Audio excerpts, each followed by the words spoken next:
Very good morning बेटा। Last time बेटा हम कर रहे थे बायोमोलिक्यूल्स में क्लासिफिकेशन ऑफ एंजाइम्स। क्लासिफिकेशंस हमारी कंप्लीट हो गई थी। उसके बाद देखो अब रेट ऑफ फिजिकल और केमिकल प्रोसेस, मतलब जो केमिकल रिएक्शन चल रही है, ठीक है, is the amount of product formed per unit time. हम रेट किसको बोलेंगे? ठीक है, rate of the chemical reaction वो क्या है बेटा? Amount of product formed per unit time, मतलब कितने टाइम पीरियड में कितना प्रोडक्ट बन रहा है, उसको हम क्या बोलेंगे? रेट। ठीक है, it is expressed as rate is equal to delta P by delta T. कैसे एक्सप्रेस करेंगे? Rate is equal to delta P by delta T. Rate can also be called as velocity if direction is given. Rate को हम और क्या बोल सकते हैं? Velocity बोल सकते हैं रिएक्शन की। क्या बोलेंगे बेटा? Velocity of the reaction if chemical reaction जो चल रही है अगर उसकी डायरेक्शन हमें पता होगी तो। ठीक है, अच्छा जी, उसके बाद आता है बेटा आपका last topic, difference between inorganic catalyst and enzymes. Inorganic catalyst और एक तरफ हमने करने एंजाइम। ठीक है, इनऑर्गेनिक कैटलिस्ट एंड एंजाइम। देखिए जरा, सबसे पहले एंजाइम की बात करते हैं। Enzyme are more efficient, very important. देखो हमने क्या किया कि एंजाइम क्या करते हैं? एक केमिकल रिएक्शन को स्पीड अप करने का काम करते हैं, मतलब ये अपने काम में बहुत माहिर है। ठीक है, तो दे आर मोर एफिशिएंट, जबकि जो इनऑर्गेनिक कैटलिस्ट हैं बेटा, they are not more efficient, they are less efficient. ठीक है, अच्छा फिर देखिए एंजाइम जो हैं वो क्या है? Complex protein. याद है ना, different type of protein structure हमने पढ़े थे, तो उसमें से एंजाइम क्या है? Three dimensional structure of protein, three dimensional structure of protein. जबकि जो इनऑर्गेनिक कैटलिस्ट हैं वो बेटा या तो कोई सिंपल मॉलिक्यूल होगा, ठीक है, या फिर कोई मिनरल आयन। क्या होगा? Mineral ion. तो इनऑर्गेनिक कैटलिस्ट एग्जांपल आप लेके चलो अब मिनरल आयन। ठीक है, एंजाइम का तो आपको पता है, these are the type of protein, और वो भी कौन से? Three dimensional protein. अच्छा, inorganic catalyst have low molecular weight, जबकि एंजाइम्स में हमने पढ़ा था कि एंजाइम्स का मॉलिक्यूलर वेट बहुत ज्यादा होगा। ठीक है, high molecular weight. They catalyse non biological reactions also. कौन बेटा? Inorganic catalyst. ये किसको बेटा? जो नॉन बायोलॉजिकल, मतलब नॉन लिविंग रिएक्शंस, ठीक है, नॉन बायोलॉजिकल रिएक्शंस उनको भी करवाते हैं, उनको कैटलाइज करवाते हैं। जबकि एंजाइम बेटा हमेशा कौन सी रिएक्शंस करवाएंगे? Only the living reactions. कौन सी बेटा? Living reactions. अच्छा, their activity is not controlled by any regulator molecule. कौन? Inorganic catalyst. इनऑर्गेनिक कैटलिस्ट के लिए कोई तरह का रेगुलेटरी मॉलिक्यूल प्रेजेंट नहीं होगा, जबकि एंजाइम्स में बेटा, एंजाइम्स में हमने स्पेसिफिक रेगुलेटर्स पढ़े थे। स्पेसिफिक रेगुलेटर्स कौन कौन से? याद करो, एलोस्टेरिक, ठीक है, activator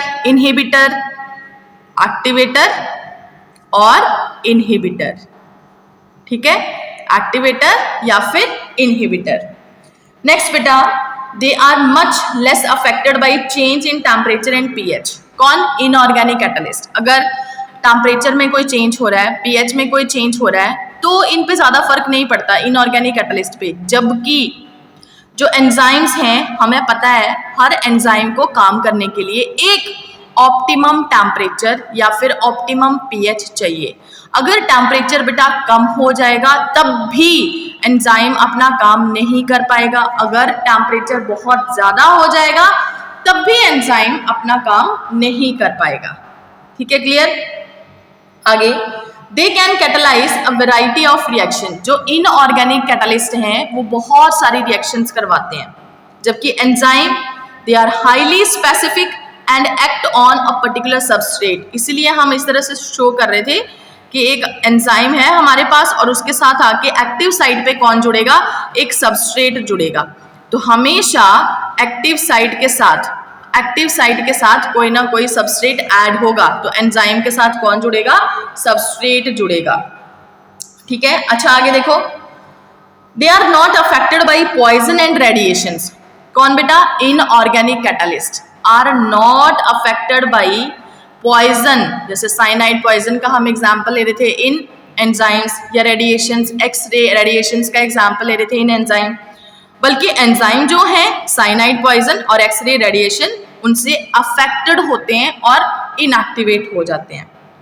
inorganic catalyst work efficiently at high temperature and high pressure. अगर बहुत ज़्यादा टेम्परेचर हो, बहुत ज़्यादा प्रेशर हो, तो इनऑर्गेनिक कैटलिस्ट अपना काम अच्छे से कर लेते हैं, जबकि जो एंजाइम है हाई टेम्परेचर पे वो डिस्ट्रॉय हो जाते हैं। क्या होंगे बेटा? डिस्ट्रॉय हो जाएंगे। ठीक है, तो देखो enzymes gate damage eight high temperature. ज्यादा टेम्परेचर पे, हाई टेम्परेचर पे एंजाइम डिस्ट्रॉय हो जाएंगे, से अबव कितना? 40 डिग्री सेल्सियस से ज्यादा। However enzyme isolated from organism who live normally under extremely high temperature. बेटा कुछ ऐसे भी एंजाइम होते हैं, ध्यान दो, इंपॉर्टेंट क्वेश्चन है, कुछ ऐसे भी एंजाइम होते हैं जो हम लेते किससे हैं, किससे ऑब्टेन करते हैं? ऐसे ऑर्गेनिज्म से जो बहुत ज्यादा हाई टेम्परेचर पे सरवाइव कर सकता है। ठीक है, जैसे बेटा मैं आपको एक एग्जांपल देती हूँ। एक एंजाइम है, आपको नेक्स्ट आएगा बायोटेक्नोलॉजी में, जिसका नाम है टैग पॉलीमरेज। देखो एंजाइम का नाम है टैग पॉलीमरेज। ठीक है, बहुत इंपॉर्टेंट है टैग पॉलीमरेज। ये जो एंजाइम है ये हाई टेम्परेचर पे काम कर सकता है। ठीक है, पर ये एंजाइम फिर लिया किससे है? From the bacteria known as Thermus aquaticus. Aquaticus bacteria का नाम क्या है? Thermus aquaticus. क्लियर बेटा? बैक्टीरिया का नाम थर्मस एक्वेटिकस। क्लियर हो गया? तो ये जो बैक्टीरिया है ये खुद हाई टेम्परेचर पे सर्वाइव करता है। ठीक है, उससे हमने ये एंजाइम ले लिया पॉलीमरेज एंजाइम, मतलब ये पॉलीमरेज एंजाइम भी हाई टेम्परेचर पे सर्वाइव करेगा, अदरवाइज जो एंजाइम्स हैं वो बहुत हाई टेम्परेचर पे मर जाते हैं। ठीक है, यहाँ पे जो एग्जाम्पल गिवन है वो किसके हैं? देखो hot vents. Hot vents these are the thermal areas in the water. पानी के अंदर जो गर्म पानी के एरिया होते हैं, जैसे मान लो सी वाटर है, ठीक है, उसमें कुछ ऐसे पर्टिकुलर एरियाज होंगे जहाँ पे बहुत ज़्यादा गर्म पानी होगा, उनको हम बोलेंगे हॉट वेंट्स। ठीक है, साथ ही सल्फर स्प्रिंग, जिसमें सल्फर ज़्यादा प्रेजेंट होगा, उनको हम बोलते हैं सल्फर स्प्रिंग। ठीक है, in the form of hydrogen sulphide are stable and retain their catalytic power even at high temperature up to 80 to 90 degree Celsius. ठीक है, कुछ एंजाइम्स की बात हो रही है। क्लियर बेटा? ठीक है, तो ये बेटा आपका बायोमोलिक्यूल्स चैप्टर खत्म हो गया। इसके जितने भी ऑब्जेक्टिव्स हैं सारे आपने सॉल्व करने हैं, एनसीईआरटी एक्सट्रैक्ट एंड नोट्स वाली बुक। ठीक है, तो नेक्स्ट आपका जो भी टेस्ट होगा वो होगा कंप्लीट बायोमोलिक्यूल चैप्टर। उससे पहले आपके ऑब्जेक्टिव डिस्कस किए जाएंगे। ठीक है, टेस्ट से पहले। क्लियर बेटा? अच्छा, तो नेक्स्ट बेटा हमने स्टार्ट करना है आज। एक बार देख लो इस चैप्टर में कोई डाउट, किसी को कुछ पूछना है तो पूछ सकते हो। शाबाश। अच्छा, नेक्स्ट बेटा हम स्टार्ट कर रहे हैं आपकी 4th unit, that is plant physiology. Plant physiology. अच्छा जी, ध्यान से समझो बेटा। बेटा प्लांट फिजियोलॉजी का मतलब क्या होता है कि प्लांट फिजियोलॉजी मतलब फंक्शन, किस तरह से प्लांट फंक्शन करता है। क्लियर बेटा? ठीक है, क्या क्या चीजें प्लांट करता है। तो देखो छोटी क्लासेस में हमने पढ़ा था कि मेन फंक्शन प्लांट का क्या है? खाना बनाना। और खाना वो कैसे बनाएगा? By the process known as photosynthesis. क्या नाम है बेटा प्रोसेस का? फोटोसिंथेसिस। फोटोसिंथेसिस का मतलब क्या होता है? फोटो मतलब लाइट, सिंथेसिस मतलब बनाना। ठीक है, बन रही है कोई चीज, है ना? तो फोटो मतलब लाइट, लाइट की प्रेजेंस में कोई चीज सिंथेसाइज हो रही है। क्या सिंथेसाइज हो रहा है बेटा? फूड सिंथेसाइज हो रहा है। क्या सिंथेसाइज हुआ? फूड सिंथेसाइज हुआ। ठीक है, तो this is one of the function of plants. ठीक है, फिर अच्छा हम इसमें नेक्स्ट पढ़ेंगे कि जो प्लांट्स हैं वो रेस्पिरेशन भी करते हैं। जैसे प्लांट के अंदर फोटोसिंथेसिस हो रही है, वो अपना खाना बना रहे हैं, जब वो खाना बनाते हैं ना बेटा, तो there is release of oxygen, पता है ना, ठीक है, जिस ऑक्सीजन को हम यूज कर रहे हैं, ठीक है। फिर ऐसा नहीं है कि प्लांट रेस्पायर नहीं करते, प्लांट रेस्पिरेशन भी करते हैं। तो रेस्पिरेशन में क्या होता है, रेस्पिरेशन में वो भी ऑक्सीजन यूज करते हैं, ठीक है, बट ऑल टाइम रेस्पिरेशन नहीं होती रहती, वो हम आगे पढ़ेंगे। तो रेस्पिरेशन में वो भी ऑक्सीजन को यूज करेंगे और क्या रिलीज करेंगे, कार्बन डाइऑक्साइड रिलीज करेंगे, ठीक है। फिर प्लांट के अंदर कुछ ग्रोथ हार्मोन भी प्रेजेंट होते हैं, जिसको हम बोलेंगे प्लांट ग्रोथ रेगुलेटर्स, ठीक है, प्लांट ग्रोथ हार्मोन्स या फिर प्लांट ग्रोथ रेगुलेटर्स, ठीक है। तो उन हार्मोन्स के बारे में हम यहाँ पे पढ़ेंगे। तो टोटल हमारी प्लांट फिजियोलॉजी में 3 चैप्टर्स हैं। 1 is photosynthesis, 2nd is respiration, 3rd is plant growth and development. बेटा पहले आपकी बुक्स में ट्रांसपोर्ट भी हुआ करता था, ठीक है, लास्ट ईयर से सिर्फ चेंज हुआ है, एक और चैप्टर था मतलब ट्रांसपोर्ट, और उसके बाद था मिनरल न्यूट्रिशन। अब ये 2 चैप्टर कट गए हैं। आपकी प्लांट फिजियोलॉजी में सिर्फ 3 चैप्टर हैं। तो स्टार्ट करेंगे हम from photosynthesis. Photosynthesis open your chapter बेटा। यूनिट 3 में 3rd चैप्टर है, सॉरी यूनिट 4 में 3rd चैप्टर है फोटोसिंथेसिस। यूनिट 4 का 1st एंड 2nd चैप्टर हमने नहीं करना, वो है नहीं आपके सिलेबस में, ठीक है। तो देखिए बेटा मैं स्टार्ट कर रही हूँ with photosynthesis in higher plants, कि जो हायर प्लांट्स हैं उनमें किस तरह से फोटोसिंथेसिस होगी, ठीक है। देखो जरा, सबसे पहले photosynthesis is the process by which carbohydrates are synthesized, पता है ना ये अब, ठीक है, शुगर मॉलिक्यूल बन रहे हैं, किससे बन रहे हैं, फ्रॉम सिंपल इनऑर्गेनिक कंपाउंड्स। किससे बन रहे हैं बेटा, from simple inorganic compounds like carbon dioxide and water, carbon dioxide and water, ठीक है। इन द प्रेजेंस ऑफ किसकी प्रेजेंस में, chlorophyll pigment, chlorophyll pigment and sunlight, ठीक है, with the liberation of, liberation मतलब रिलीज ऑफ, क्या release हो रहा है, ऑक्सीजन रिलीज हो रहा है, ठीक है। तो देखिए किस तरह से ये रिएक्शन होती है। 6 molecule of CO2 carbon dioxide plus 12 molecule of water, 12 molecule of water, there is formation of C6H12O6, क्या बन गया, C6H12O6 plus 6 molecule of oxygen release हो गए and 6 molecule of water also, ठीक है। ये रिएक्शन हो रही है बेटा in the presence of chlorophyll pigment which is present in the plant, and also source of energy that is sun, उससे हमें क्या मिला, sunlight, ठीक है।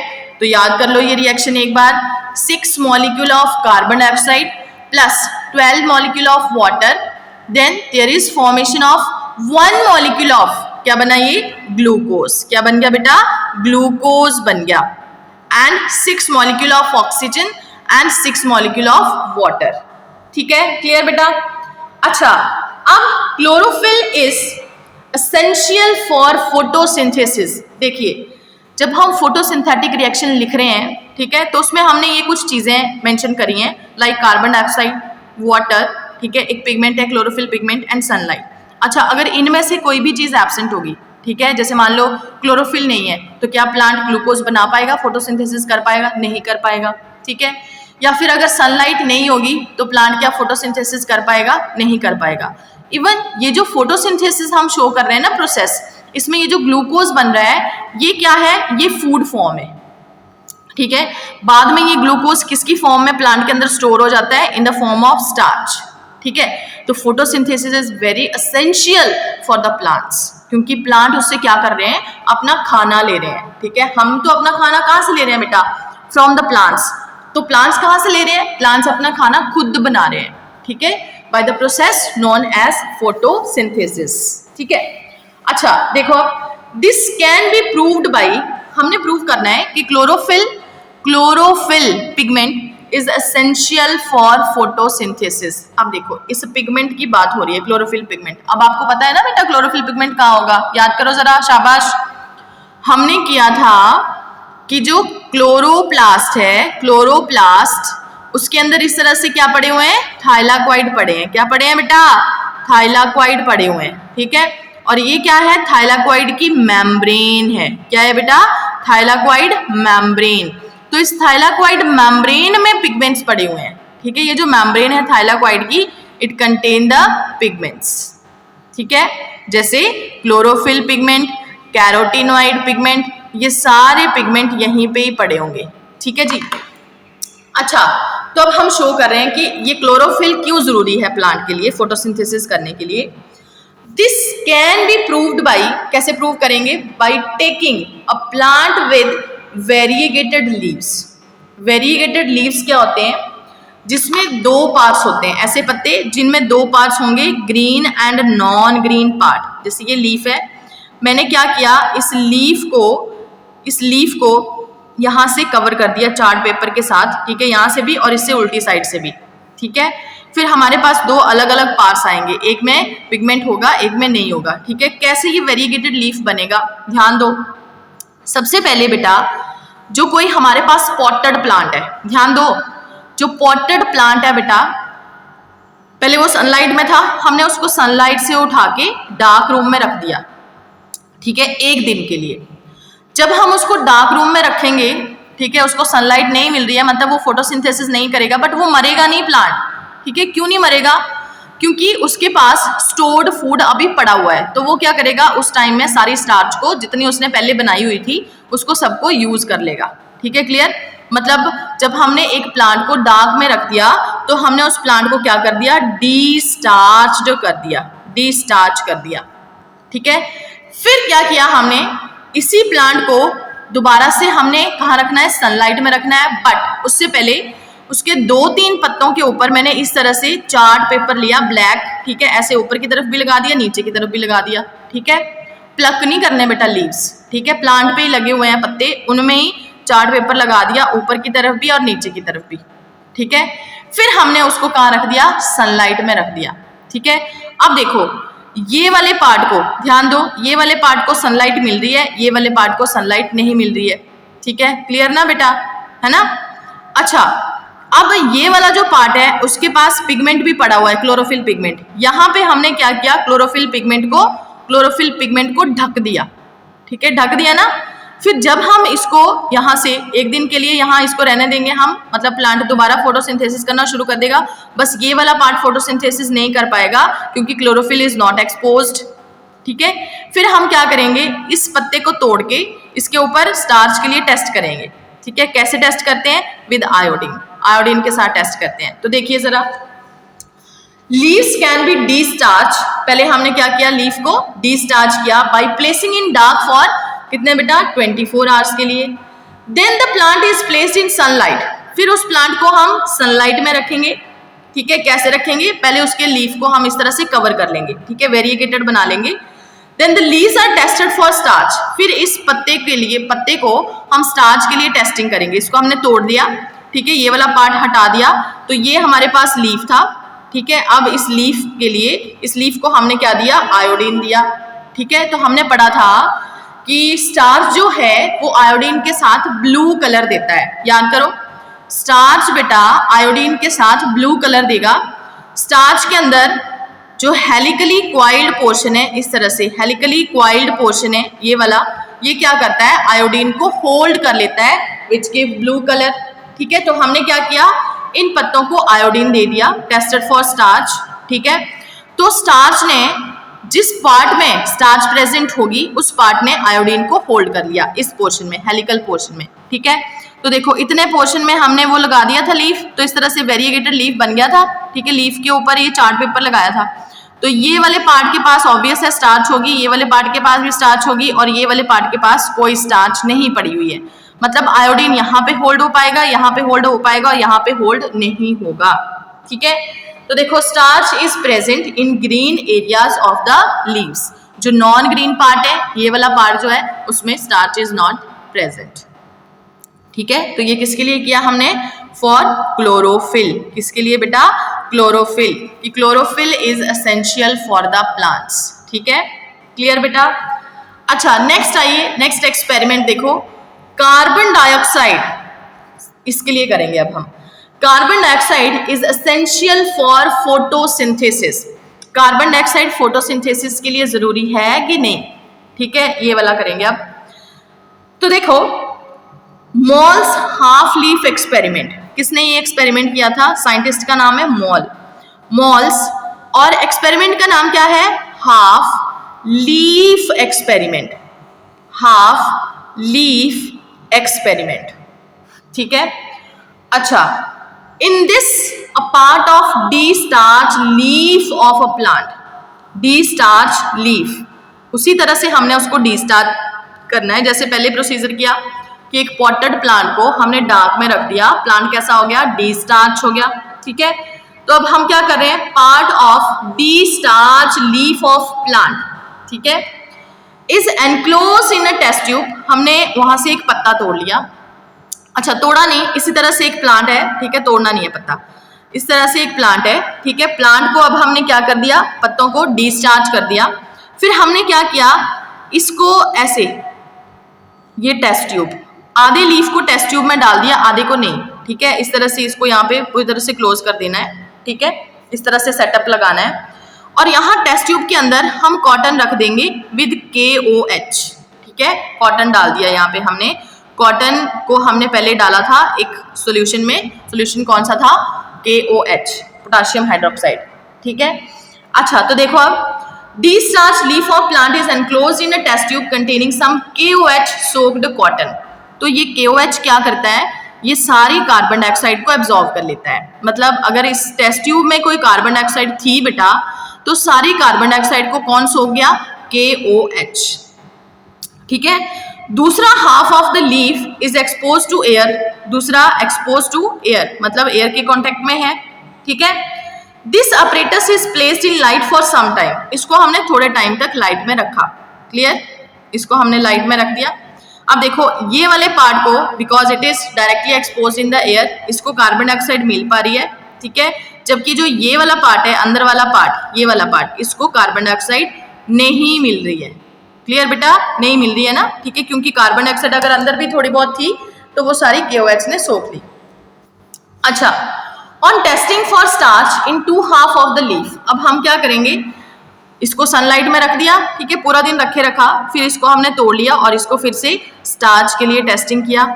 जिस पार्ट को, देखो इस पार्ट में तो बेटा क्लोरोफिल पिगमेंट है, क्लोरोफिल इसमें भी है। ठीक है, सनलाइट पड़ रही है, सनलाइट यहाँ पे भी पड़ रही है, क्योंकि टेस्ट ट्यूब कैसी है? ट्रांसपेरेंट, यहाँ पे पड़ रही है। ठीक है, यहाँ पे पड़ रही है, यहाँ पे पड़ रही है, दोनों में सनलाइट पड़ रही है। ठीक है, अच्छा, carbon dioxide because it is exposed in the air, तो कार्बन डाइऑक्साइड इसके पास है, इसके पास नहीं है। ठीक है, फिर बाद में पूरा जब प्रोसेस ये होती रही, हमने इसको यहाँ से तोड़ लिया और इसको स्टार्च के लिए टेस्टिंग किया। ठीक है, जब स्टार्च के लिए टेस्टिंग कर रहे हैं तो क्या हो रहा है? फिर से अब आपको पता चल जाएगा, जो अंदर वाला पार्ट था, क्योंकि उसके पास कार्बन डाइऑक्साइड नहीं थी तो उसने फोटोसिंथेसिस नहीं करी। ठीक है, मतलब इसका ब्लू कलर नहीं आया, देयर इज नो स्टार्च। जबकि जो बाहर वाला पार्ट है उसमें कार्बन डाइऑक्साइड थी, मतलब उसका ब्लू कलर आया, मतलब इट हैज स्टार्च। ठीक है, exposed part of leaf tested positive for the starch while the portion that was in the tube tested negative. They show that carbon dioxide was required for photosynthesis. किसके लिए चाहिए? For photosynthesis. ठीक है, पहले देखो जरा ये दो एक्सपेरिमेंट। क्लियर बेटा? कोई डाउट? डन बेटा? अच्छा, नेक्स्ट देखिए, अर्ली एक्सपेरिमेंट्स, मतलब जो पहले एक्सपेरिमेंट हुए हैं, ठीक है, फोटोसिंथेसिस के लिए, उनकी हम बात करेंगे। फर्स्ट बेटा, जोसेफ प्रिस्टले, साइंटिस्ट का नाम जोसेफ प्रिस्टले, 1733 से लेके 1804, ये इसका बर्थ टाइम और ये इसका डेथ टाइम। ठीक है, इन 1770, अच्छा, इन्होंने 1770 में एक एक्सपेरिमेंट किया। ही ऑब्जर्व दैट, ठीक है, क्या ऑब्जर्व करा उन्होंने? That a candle burning in a closed space like a bell jar, ठीक है, एक बेल जार लिया हमने, ठीक है, उसके अंदर कैंडल रख दी जला के, ठीक है, तो थोड़े टाइम के बाद क्या होगा, ये तो हमें इन कॉमन पता है कि जब भी फायर चलती है, ठीक है, जब भी आग चलती है तो उसको जलाने के लिए क्या चाहिए, ऑक्सीजन चाहिए। अगर ऑक्सीजन नहीं मिलेगी तो वो बुझ जाएगी आग, ठीक है। तो देखो उन्होंने क्या किया, उन्होंने ऑब्जर्व किया कि एक क्लोज्ड बेल जार है, ठीक है, उसके अंदर जब कैंडल रखी जाती है तो थोड़े टाइम के बाद वो एक्सटिंग्विश, बुझ जाती है, ठीक है। Similarly a mouse would soon suffocate, जब हम एक चूहे को उसी बेल जार के अंदर या क्लोज्ड स्पेस के अंदर रख देते हैं, ठीक है, तो वो भी दम घुटने की वजह से मर जाएगा थोड़े टाइम के बाद, ठीक है। तो similarly a mouse soon suffocate in a closed space, ठीक है। But when he placed a mint plant in the same bell jar, फिर उन्होंने क्या देखा, फिर जब उसी बेल जार के अंदर, बेटा उसी बेल जार के अंदर एक प्लांट को रखा जाता है, ठीक है, एक प्लांट को रख दिया गया, तो क्या हुआ, ना तो वो मोमबत्ती बुझी, ठीक है, और ना वो चूहा मरा, ठीक है। देखो आपके एनसीईआरटी में बेटा ये डायग्राम भी बनी पड़ी है, see this is the diagram, ठीक है। ये बेल जार है, बेल जार में पहले ये रखा हुआ है माउस एंड कैंडल, ठीक है, दोनों ही देखो कैंडल बुझ गई और ये चूहा मर गया, ठीक है। बाद में 3 चीजें इसके अंदर रखी गई, ठीक है, कैंडल, माउस एंड 1 प्लांट, ठीक है। यहाँ पे भी कैंडल, माउस एंड 1 प्लांट, तो इनकी डेथ नहीं हो रही है, ठीक है, वो सर्वाइव कर रहे हैं, ठीक है। तो देखो जरा, but when he placed a mint plant in the same bell jar, he found that mouse stay alive and candle continue to burn. Clear बेटा? अच्छा, तो प्रिस्ले ने कंक्लूड किया that plant restore to the air, मतलब plant उस चीज को restore कर रहा है, ठीक है, to the air, whatever breathing animals and burning candle remove from the air, remove from air, ठीक है, that is oxygen। जैसे देखो जो माउस था और बर्निंग कैंडल थी वो क्या एयर से रिमूव कर रहे थे बेटा, ऑक्सीजन रिमूव कर रहे थे, क्योंकि वो ऑक्सीजन यूज कर रहे थे, जैसे कैंडल भी ऑक्सीजन यूज कर रही थी और माउस भी ब्रीदिंग के लिए ऑक्सीजन का यूज कर रहा था, ठीक है। तो ये जो प्लांट था ये उसी चीज को दोबारा एयर में क्या कर रहा है, रिस्टोर कर रहा है, दोबारा लेके आ रहा है, ठीक है। कौन सी प्रोसेस के through, by the process known as photosynthesis. कौन सी प्रोसेस के थ्रू बेटा, फोटोसिंथेसिस, ठीक है। अच्छा अगला एक्सपेरिमेंट देखो, जैन इंजन हाउस, ठीक है, साइंटिस्ट का नाम है जैन इंजन हाउस। अच्छा, from 1730 to 1799 birth time and death time, ठीक है। अच्छा आगे देखो, he showed that sunlight is essential to the plant process, sunlight is essential to the plant processes that purify the air fouled by burning candle और breathing animals, ठीक है। फिर से ध्यान से समझो, इन्होंने शो करा कि सनलाइट जरूरी है, ठीक है, किसके लिए जरूरी है, प्लांट्स के लिए जरूरी है, ठीक है, किसके लिए जरूरी है बेटा, फॉर द प्लांट्स, ठीक है। दैट प्यूरिफाई द एयर, और प्लांट क्या कर रहा है, एयर को प्यूरिफाई कर रहा है, ठीक है। फाउल्ड बाई, फाउल्ड मतलब गंदी कर दी, जो किसने, by the burning candle and breathing animals, ठीक है। तो ब्रीदिंग एनिमल्स ने या फिर बर्निंग कैंडल ने बर्न होके एयर को कैसे फाउल्ड किया, by release of oxygen, sorry by release of carbon dioxide, ठीक है। तो जब कार्बन डाइऑक्साइड वहां पर रिलीज हुई तो वो जो एयर है बेटा वो कैसी हो रही है, फाउल्ड। उस एयर को प्यूरिफाई करने का काम कौन कर रहा है, प्लांट्स कर रहे हैं। कौन कर रहा है, प्लांट्स, ठीक है। with the help of an experiment with an aquatic plant मतलब which is present in the water, he showed that in bright sunlight small bubbles were formed around the green part। अच्छा, तो उन्होंने एक aquatic plant के साथ show करा, इस तरह से एक प्लांट था, एक्वेटिक मतलब पानी में था, उन्होंने शो करा कि भाई यहाँ पे छोटे छोटे बबल्स बन रहे हैं, जो ग्रीन पार्ट है उनके आसपास यहाँ पे छोटे छोटे बबल्स बन रहे हैं, ठीक है, ये ठीक है। अच्छा, bubbles were formed around the green part while in dark, जबकि डार्क में ये कब हो रहा है? Only in the sunlight. ठीक है, डार्क में इस तरह के कोई बबल्स रिलीज नहीं हो रहे हैं। ठीक है, later he found these bubbles to be of oxygen, बाद में उनको पता चला कि ये बबल्स एक्चुअल में किसके हैं? ऑक्सीजन के हैं। मतलब प्लांट क्या रिलीज कर रहा है? एक गैस रिलीज कर रहा है जिसका नाम है ऑक्सीजन। ठीक है, hence he showed that it is only the green part of the plant that could release oxygen. तो उन्होंने शो करा कि सनलाइट की प्रेजेंस में ऐसा नहीं कि सारे का सारा पार्ट, नहीं, सिर्फ जो ग्रीन पार्ट है जैसे कि पत्ते, ठीक है, लीफ, वो क्या रिलीज कर रहे हैं? ऑक्सीजन रिलीज कर रहे हैं। ठीक है, क्लियर हो गया? अच्छा, उसके बाद आओ नेक्स्ट, जूलियस वॉन सेक्स। सेक्स की स्पेलिंग SACH आएगा बेटा, HS। ठीक है, जूलियस वॉन सेक्स इन 1854, ईयर इंपॉर्टेंट है, सर्कल कर लो यहाँ पे। He found that glucose is made in the green part of the plant. अच्छा, उन्होंने क्या बताया कि जो ग्रीन पार्ट है, ये वाला जो ग्रीन पार्ट है, उनमें एक्चुअल में क्या बन रहा है बेटा? Glucose is formed. क्या फॉर्मेशन हो रही है? Glucose is formed in the green part of the plant. Clear? And this glucose is usually stored as starch. और ये जो ग्लूकोज है ये किस फॉर्म में स्टोर होता है बेटा? It is stored in the form of starch. किसकी फॉर्म में स्टोर होगा? In the form of starch. ठीक है, अच्छा आगे, TW एंगलमैन, एक और experiment. TW Engelmann from 1843 to 1909, 1843 birth and 1909 death rate. अच्छा, ही यूज्ड अ प्रिज्म। अच्छा, अब इन्होंने क्या किया? TW एंगलमैन ने, इन्होंने एक प्रिज्म यूज किया। ठीक है, किस लिए? To split the light into its spectral component. Light को स्प्लिट किया, ठीक है, स्प्लिट होके लाइट के क्या बन गए? Spectral component. वो आपको पता है, लाइट जब स्प्लिट होती है तो क्या बनेगा? विबग्योर। ठीक है, spectral component that is VIBGYOR. ठीक है, अच्छा, अब पता है ना ये विबग्योर क्या है बेटा? Different colours, violet, indigo, blue, green, yellow, orange and red.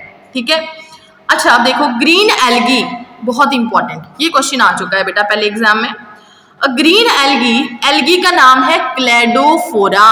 क्या नाम है बेटा? क्लेडोफोरा। वॉज प्लेस्ड, पहले तो एल्गी का नाम एंड सर्कल कर लो और इसके साथ लिख लो बेटा एल्गी कैसी है? Filamentous, filamentous and having similar type of gametes, मतलब आइसोगैमेट्स।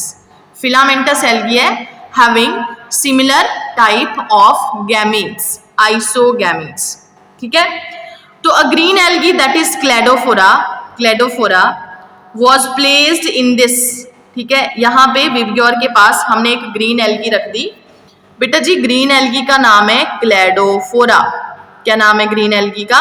क्लेडोफोरा।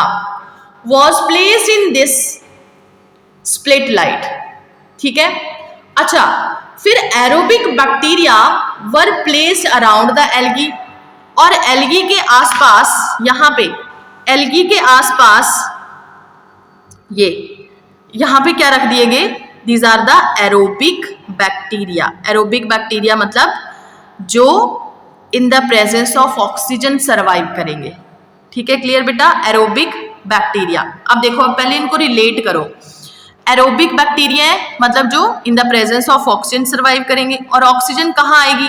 देखो, ये जो क्लेडोफोरा है, algae, algae are the type of plants. ठीक है, ये क्या है? प्लांट है। प्लांट फोटोसिंथेसिस करके क्या रिलीज करेगा? ऑक्सीजन रिलीज करेगा।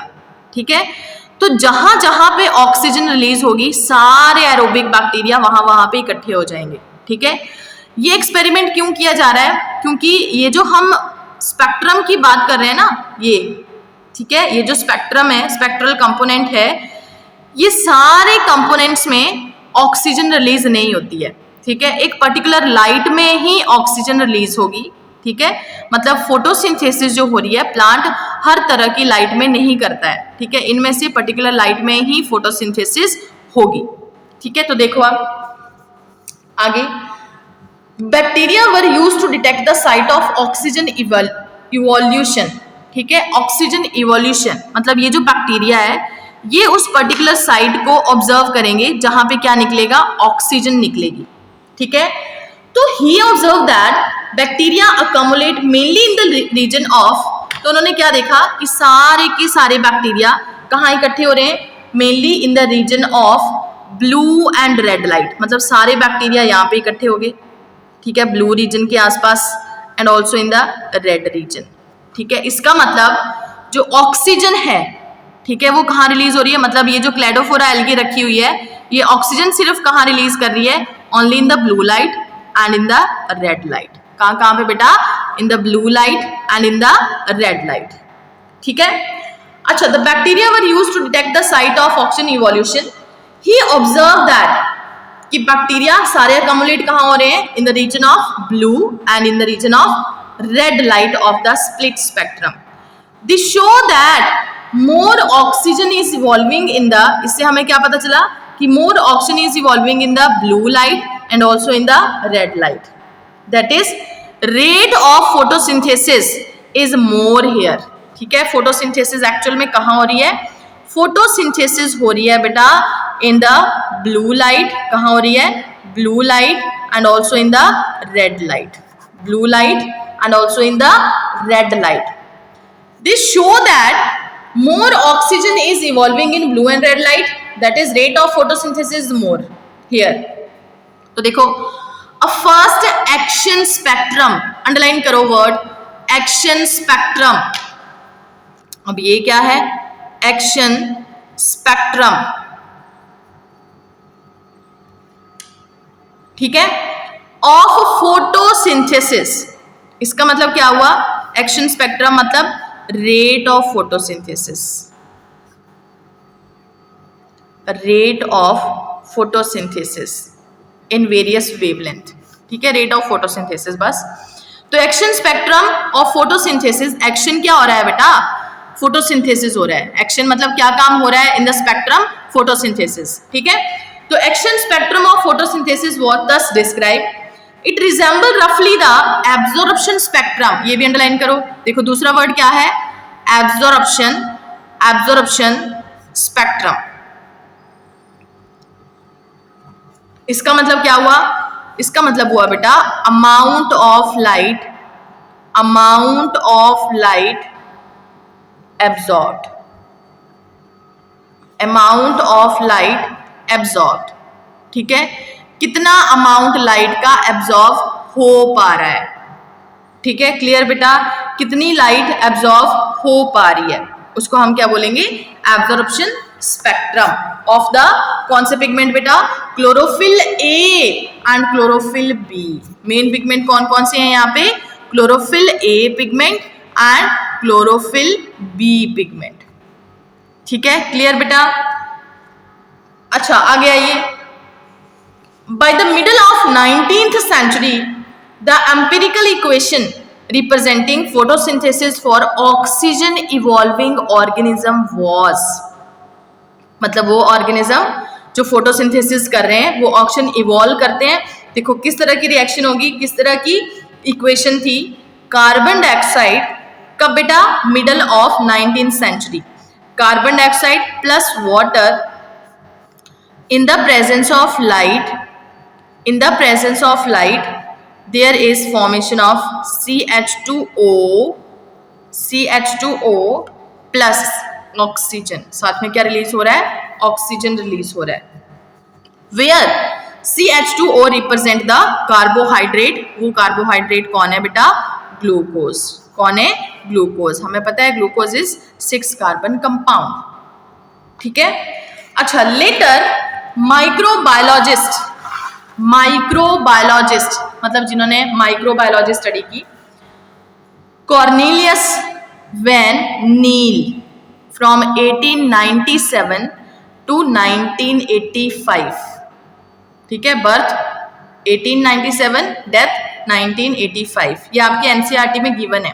ठीक है, अच्छा तो नील ने एक्सपेरिमेंट किया on purple and green bacteria, ठीक है, बैक्टीरिया की बात हो रही है। Purple and green bacteria demonstrate that photosynthesis is light dependent reaction.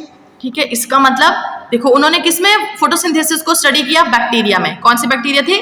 Purple and green bacteria. इसका मतलब बैक्टीरिया भी फोटोसिंथेसिस कर सकते हैं। ठीक है, बैक्टीरिया भी बेटा फोटोसिंथेसिस करेंगे। ठीक है, और उन्होंने शो करा कि भाई फोटोसिंथेसिस कैसी है? लाइट डिपेंडेंट रिएक्शन है। ठीक है, जो लाइट पे डिपेंड करती है। इन विच हाइड्रोजन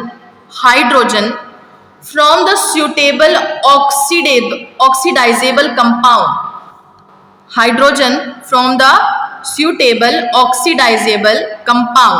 ठीक है, यहाँ पे ऑक्सीडाइजेबल कंपाउंड कौन है? वाटर। ठीक है, बट बैक्टीरिया में वो वाटर नहीं था, बैक्टीरिया में H2S ये हो सकता है। ठीक है, तो देखो H2S, तो ये क्या बन गया? Oxidisable compound.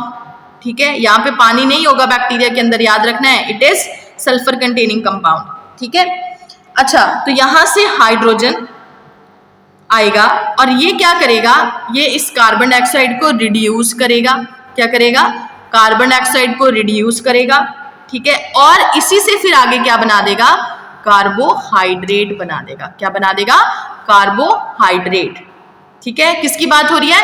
बैक्टीरिया की बात हो रही है। पर देखो अभी मैंने आपको बताया कि बैक्टीरिया में water is not used, bacteria में कोई ना कोई सल्फर कंटेनिंग कंपाउंड यूज होता है, पानी यूज नहीं होता बेटा। ठीक है, याद रखना है। क्लियर? इसका मतलब यहाँ पे ऑक्सीजन रिलीज नहीं होगी। ठीक है ना, तो यहाँ बैक्टीरिया के अंदर जो फोटोसिंथेसिस होती है, इंपॉर्टेंट क्वेश्चन बेटा, इट इज एनऑक्सीजेनिक फोटोसिंथेसिस। क्या बोला जाता है इसको? एनऑक्सीजेनिक फोटोसिंथेसिस, मतलब without release of oxygen, without release of oxygen.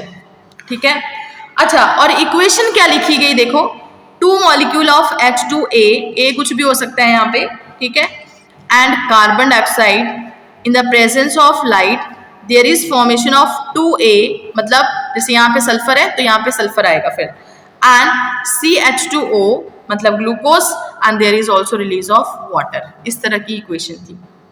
ठीक है, ये किसकी बात हो रही है? बैक्टीरिया की बात हो रही है। अब आते हैं next, in green plant water is hydrogen donor.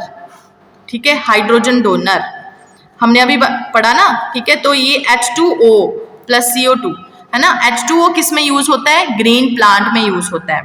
ठीक है, तो in green plant water is the hydrogen donor and oxidise to oxygen.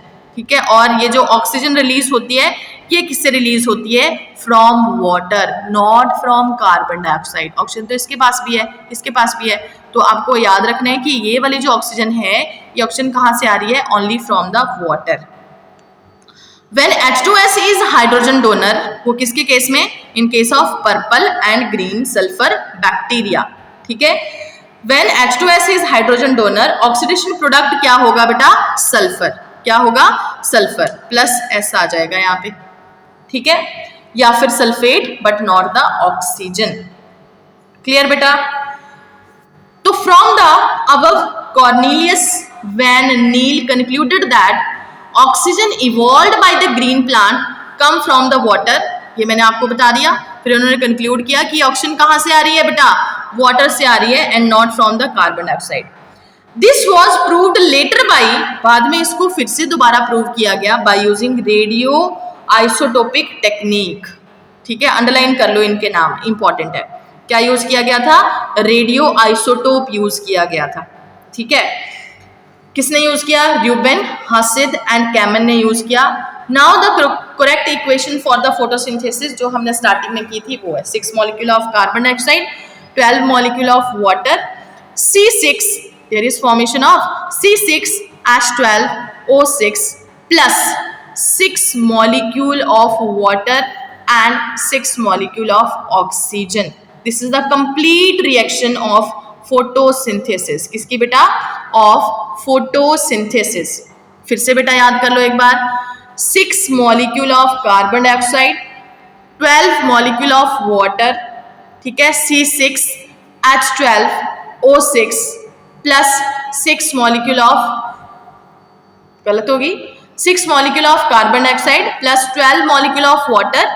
There is formation of 1 molecule of glucose, 6 molecule of water and 6 molecule of oxygen.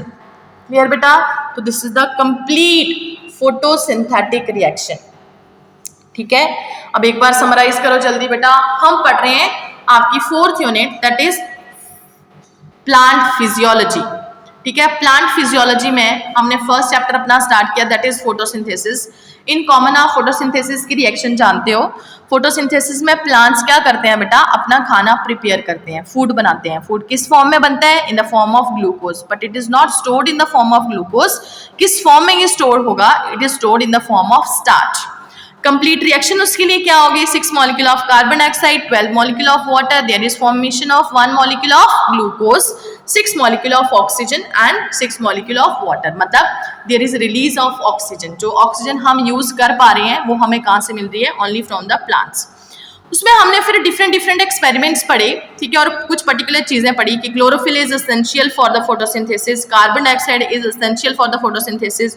फिर कुछ early experiments, जैसे एक हमने पढ़ा Joseph Presley वाला एक्सपेरिमेंट, बेल जार वाला, जिसमें चूहा रखा हुआ था. ठीक है, एक प्लांट रखा हुआ था, कैंडल रखी हुई थी. ठीक है, फिर जेन इंजन हाउस ये एक्सपेरिमेंट, इसमें हमने किया कि एक्वेटिक प्लांट को लेके कि एक्वेटिक प्लांट क्या रिलीज कर रहा है, बबल्स. बबल्स क्या है, ऑक्सीजन है. ठीक है, फिर एक एंगलमैन का एक्सपेरिमेंट किया, जिन्होंने लाइट को स्प्लिट किया एक प्रिज्म के थ्रू, और वहां पे हमने देखा कि जो ग्रीन प्लांट्स हैं वो रिलीज कर रहे हैं ऑक्सीजन, और सारे के सारे बैक्टीरिया इकट्ठे हो रहे हैं जहां पे ऑक्सीजन रिलीज हो रही है, which is from the visible spectrum. कौन सा रीजन होगा, रेड एंड ब्लू लाइट वाला. कौन सा होगा बेटा, रेड एंड ब्लू लाइट वाला. ठीक है, क्लियर बेटा. तो ये आपका हो गया एक्सपेरिमेंट्स. बाकी हम कल स्टार्ट करेंगे. कुछ इंपॉर्टेंट पॉइंट्स हैं इसके बाद, उसके बाद सीधा आपका चैप्टर का where do photosynthesis take place, where does photosynthesis take place. Okay बेटा, thank you, bye for now, bye बेटा.